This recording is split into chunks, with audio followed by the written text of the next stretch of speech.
Baiklah, Assalamualaikum warahmatullahi wabarakatuh. Sebelumnya perkenalkan nama saya Muhammad Kianu Zaki Edison dengan NIM channel D024019.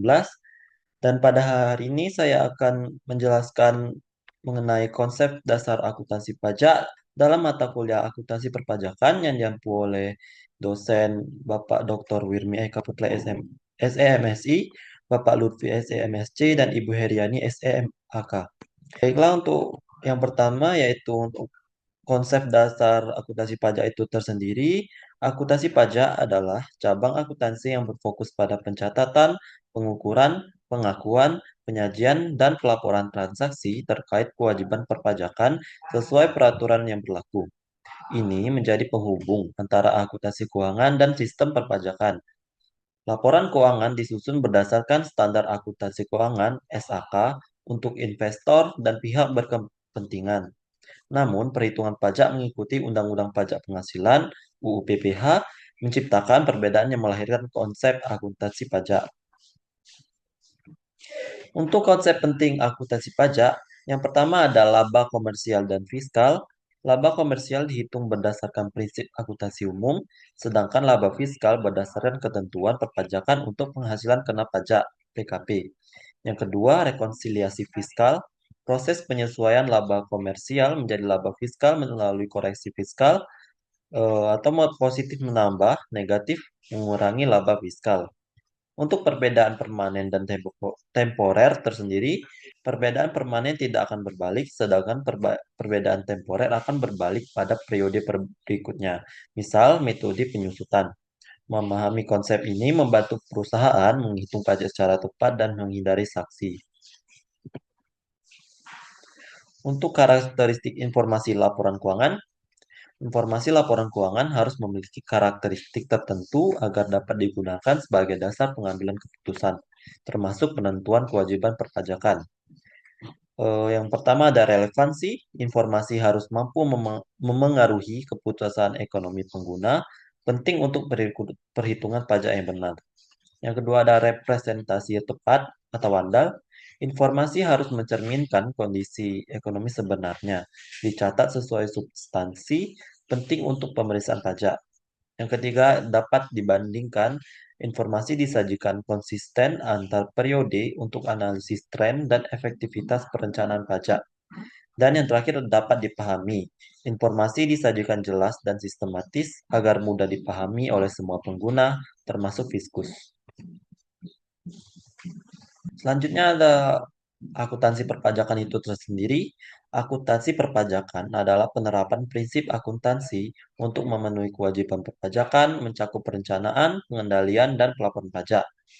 Yang pertama yaitu menghitung pajak terutang, yaitu menggunakan data akuntansi untuk menghitung PPh, PPN, dan pajak lain sesuai ketentuan. Yang kedua ada menyusun rekonsiliasi fiskal, bertanggung jawab menyesuaikan perbedaan laporan komersial dan fiskal. Yang ketiga ada mendukung kepatuhan pajak, memastikan pembayaran pajak tepat waktu, pelaporan SPT benar, dan dokumentasi memadai. Dan yang keempat ada membantu perencanaan pajak, menganalisis transaksi untuk efisiensi beban pajak secara legal. Selanjutnya ada orientasi akuntansi. Untuk akuntansi keuangan berorientasi pada penyajian informasi kepada pemakai laporan, seperti investor, kreditur. Untuk akuntansi perpajakan berorientasi pada kepatuhan terhadap peraturan perpajakan yang berlaku. Untuk akun-akun akuntansi pajak, pajak dicatat melalui akun khusus yang mencerminkan beban, kewajiban, ataupun hak perusahaan atas pajak. Untuk akun yang pertama ada beban pajak penghasilan, mencatat jumlah pajak yang menjadi beban periode berjalan, pajak kini dan tangguhan. Yang kedua ada utang pajak, kewajiban pajak yang belum dibayar, seperti PPh pasal 21, PPh badan, PPN, termasuk kewajiban lancar. Dan yang ketiga ada piutang pajak, hak perusahaan atas restitusi atau kompensasi karena membayar pajak lebih. Selanjutnya ada akun pajak tangguhan. Untuk aset pajak tangguhan timbul akibat perbedaan temporer yang akan mengurangi pajak di masa depan. Misal, beban diakui lebih lambat secara fiskal. Yang untuk liabilitas pajak tangguhan muncul ketika perusahaan akan membayar pajak lebih besar di masa depan karena perbedaan temporer. Untuk contoh jurnal sederhananya yaitu pencatatan pajak memengaruhi laporan laba rugi dan laporan posisi keuangan. Di debit ada beban pajak penghasilan sebesar 50 juta dan di kredit ada utang pajak penghasilan sebesar 50 juta.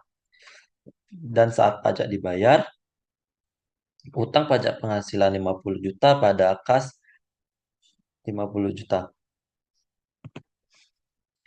Baiklah, untuk kesimpulan untuk materi konsep dasar akuntansi perpajakan ini yaitu yang pertama, akuntansi pajak penting untuk menghitung, mencatat, dan melaporkan kewajiban perpajakan sesuai peraturan, mengatasi perbedaan SAK dan ketentuan perpajakan. Yang kedua, perbedaan laba komersial dan fiskal, permanen ataupun temporer, adalah inti akuntansi pajak, penting untuk perhitungan pajak yang akurat.